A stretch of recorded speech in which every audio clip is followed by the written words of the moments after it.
عالقصة السحر يطير Recognize the song?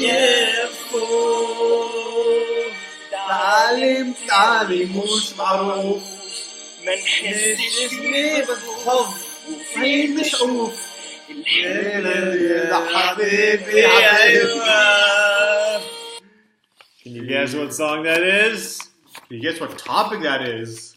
Al Jazeera English in the US. So basically, Sheikh Tamim launched Al Jazeera English in 2006. That's 10 years after he launched Al Jazeera Arabic. This is mainly for Americans, Europeans, and Australians, directly broadcasted to Western viewers. And it was destined to be an English language channel for Middle Eastern events. Okay, there's three kinds of target audience. There's two main ones we're going to talk about. Number one, viewers from developing countries who want to replace their BBC and BBC World News and CNN viewing with a channel that gives northwestern perspective. Non-Western. Sorry, not why I say northwestern, non-Western perspective of global news events. Number two, second and third generation Muslims who basically live in America. They feel comfortable speaking English, and they feel like Americans, and they want to consume the news, Al Jazeera English news. Number three is a bit less relevant, but it's still a target audience. We're just Westerners in general who are familiar with the Al Jazeera brand, and the fact that they watch it, they also want to have like an opinion. And they can be a part of an opinion formation. So what's the difference between Al Jazeera Arabic and Al Jazeera English? Basically, the marketing strategy was different. They wanted to distance themselves from Al Jazeera Arabic. Also in context. Like we said before, Al Jazeera English and Al Jazeera Arabic reported a little bit differently on different ways, not as much.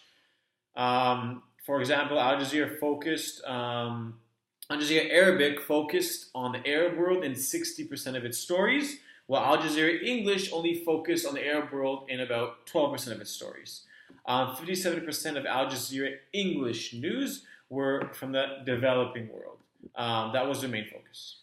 Okay, and Al Jazeera in Europe, not so much to say about it, but they're doing pretty well. They're actually owned by Rupert Murdoch, the owner of Fox News. Yeah, Fox News. Yeah, good job. And Al Jazeera in Israel, when English speakers in Israel wanted to get war coverage, and all the news was in Hebrew, obviously, if you had yes, you could flick to Al Jazeera, and you could actually get coverage in English about the war. But Israeli ministers wanted to censor this because Al Jazeera was showing things that the IDF was doing that the Israeli media actually filtered. So okay, and basically they were getting the Al Jazeera perspective. Right. Al Jazeera is also very business savvy. Al Jazeera English. In America, they make a lot of offers that are hard to turn down because some networks don't want them, but when they see the money, they say okay. Also, Al Jazeera on the web. El Thani was annoyed that he wasn't given access to the Western media. So he looked for a weak channel. It was called Current TV. Bought it for only $500 million. And now he has access to 55 billion Americans. And that's what turned into Al Jazeera America. And one last thing about Al Jazeera Twitter. Basically, Muslims follow it to enforce their perspectives and existing views. Thanks for joining us. We hope we helped you. We helped you. We work quite hard on these videos, so I really hope you appreciate it. And I hope you're not a person just putting a Snapchat filter on their faces. Sure, on the douche. If you have any questions or if we made a mistake, feel free to comment. Any people want to dedicate these videos to? Sharon Max. Who tags about 77 million people in every post. Yeah. Liran Arditi, Estella Quinn, Brandon Berry, Julia Zoral. Also, Yael Friedman. Who, we like talking about the Yael Friedman effect. Yeah, the Yael Friedman effect. So what you do is you post a status that you're freaking out about the exam.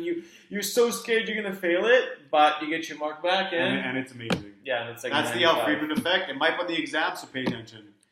Good luck, everyone, and if you have any questions or comments, feel free.